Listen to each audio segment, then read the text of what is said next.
Great, thank you, Joy. So, how many people here have heard about the Keystone XL pipeline? Everybody. Okay, so we all know that it's the fuse to the largest carbon bomb in North America, because it would basically allow the expansion of the tar sands, and we've already heard from Joy, how destructive the tar sands are, and it would basically mean that the climate crisis would be unrepairable. So, as all of you know, back in January 2012, Obama delayed the authorization of the Keystone XL pipeline till a more thorough environmental review got done.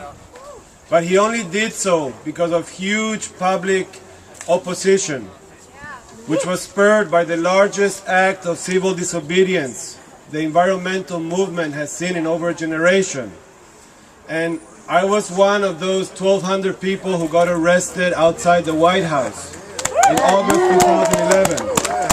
I was also there to join 12,000 other people to circle the White House several times over on November 6, 2011.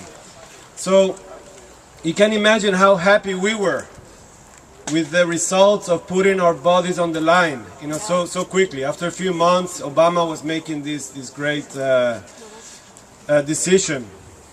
But it wasn't very long before TransCanada, the Canadian company that's building the pipeline, decided to split the project in two, and with Obama's blessing, the southern leg of the Keystone pipeline started being built from Oklahoma to Texas. Okay, so that's currently happening now. I don't know how many people know about that.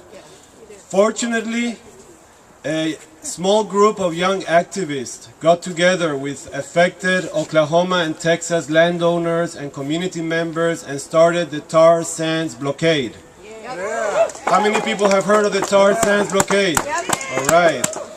So they've been taking sustained, non-violent, direct actions to physically stop and delay the pipeline by doing tree sit-ins, by chaining themselves, locking themselves to construction machinery. Over 30 of them have been arrested so far, but they've been really, really inspiring scores of people across the country and the world. And they inspired me so much that I was finally able to save up some money and join them in Texas 2 weeks ago for a training action camp with 100 other environmental activists, and it was a really powerful, special, beautiful experience for all of us. One of the things that they're really good at is not only focusing on the environmental and climate impacts, but also looking at components such as environmental justice and environmental racism. The way First Nations in Alberta are being affected, by the poisoning and destruction of their lands and water. The way the communities that suffer the worst health effects from the refineries in the Gulf Coast tend to be low-income Latino and African American communities.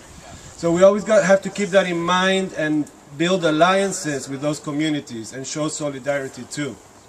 So last Monday, 100 of us descended on downtown Houston and stormed the lobbies of 2 buildings with TransCanada offices and stopped business as usual by doing die-ins, street theater, all kinds of non-violent tactics. So that was a really powerful experience. In spite of all this, most of us are expecting Obama to authorize the northern leg of the Keystone pipeline in the coming months. So there's a lot more blockading to do, okay? And the closest place from here is probably going to be eastern Montana. So when the time comes, so what I'm really trying to get at here is that if we really want to solve the climate crisis, we are going to have to get more involved in activism and putting our bodies on the line. We also have to follow all the other things we've been talking about, but we need that to happen. Like Bill McKibben says, we can't compete with the vast amounts of money and political influence that corporations have. But what we have is our bodies, our courage, and our spirits. So we're going to need a lot more of us to realize that the consequences of putting our bodies on the line are far lesser than the consequences of doing nothing. So we really need to get involved with direct, strategic, well-organized actions all over the place. And yeah, that's it. Thank you. Thank you, thank you, thank you.